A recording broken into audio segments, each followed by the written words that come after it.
People like Schumann, Berlioz, Liszt, Brahms and Wagner had already created their own in other directions. And it all comes from that opening motive.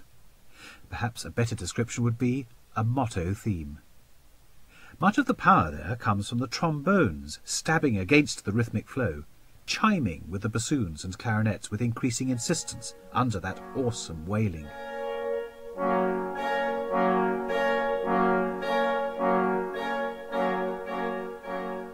It's only towards the end of that peroration that Schubert brings in the timpani. Once again he's using the heavy brass with their sharp attack as a form of percussion.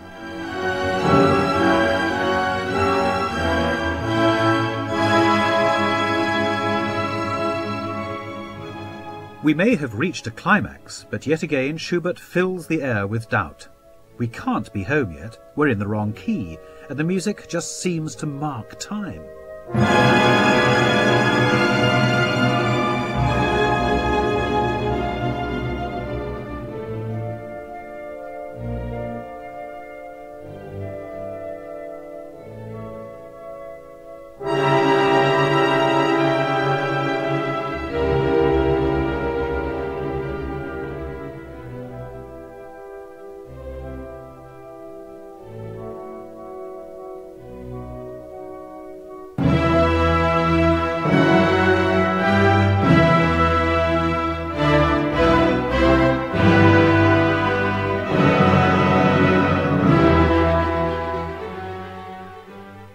What seemed to be the road home has in fact taken us nowhere.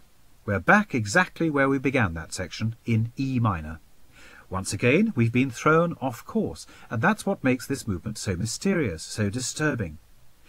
Having been allowed a glimpse of the heights, now we have to toil all the way back up again. Schubert restates the motto, fortissimo, and then tries to use it as a ladder to scale the heights, upper instruments climbing on the backs of the lower instruments.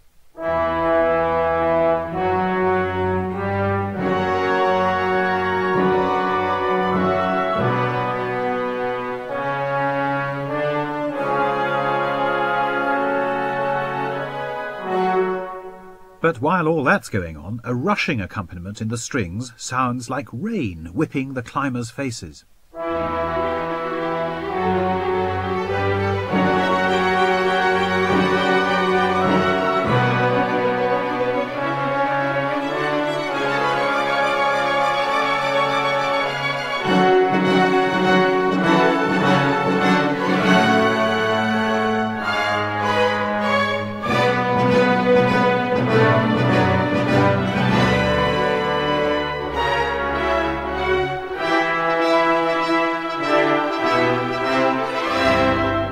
The music is unrelenting. Listen to the imitation between bass and treble in the middle of that section.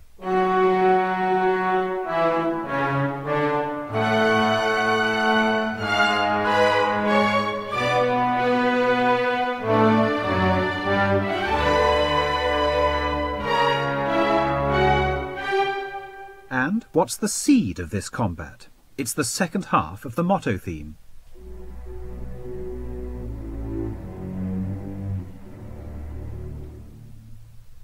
As it happens, well over half of this development section is concerned in one way or another with the motto.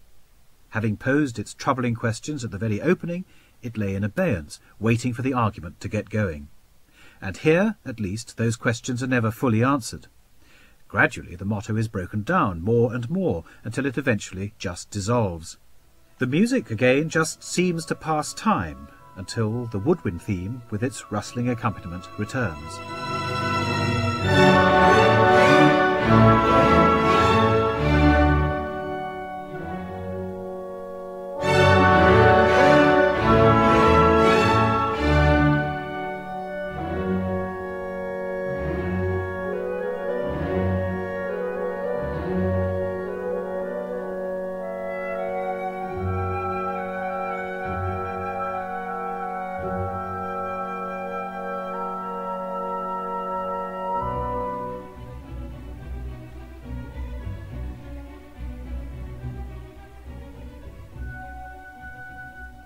The shimmering accompaniment and lilting theme finally return.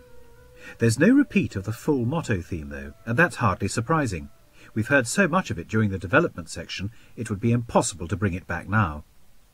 Having said that, the shadows of doubt cast by the motto haven't entirely passed. We hear the second theme again, just as before, and again the music freezes. Finally, something familiar emerges.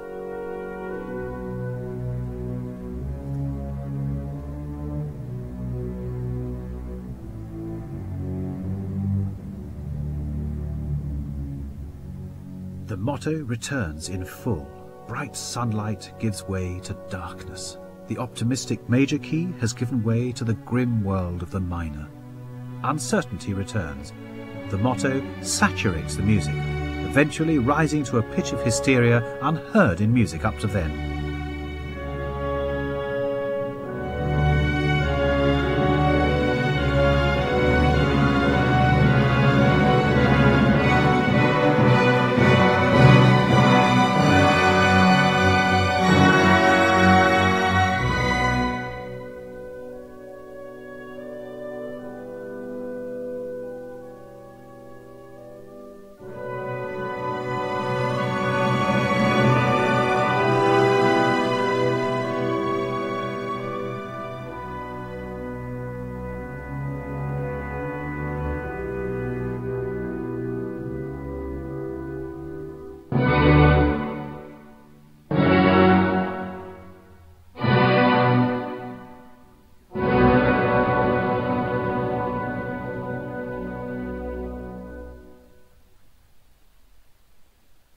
In these final bars, the motto theme firmly and finally stamps its imprint. The mystery and uncertainty of the very opening bars have come to permeate every bar. For Schubert, this was a completely new structural idea. I suppose if the music weren't so stunningly beautiful and so strikingly original, it wouldn't be so important for us to try to discover why it was unfinished, if indeed it was unfinished. After all, it's not Schubert's only unfinished work, not even his only unfinished symphony. There have been many theories, all of them ultimately unprovable, and I've brought the topic up only to reflect back on the music, which, as I said at the start of the programme, tends to get overlooked in all the detective work. Could it have been something to do with this new structural principle? Over the previous 4 years, Schubert had been struggling with various instrumental pieces in which he seems to have been trying to apply his highly personal, lyrical style to the sort of structure that Beethoven had developed in his middle period works. Schubert began the B minor symphony in 1822, and was more than halfway through it when he broke off to compose his Wanderer fantasy. But then tragedy struck. He contracted syphilis and became very ill. When he recovered, several months later, the symphony stayed in the drawer. Perhaps, just perhaps, he'd thought again about the new techniques and moved on to other things. Fortunately for us, though, he had completed the second movement.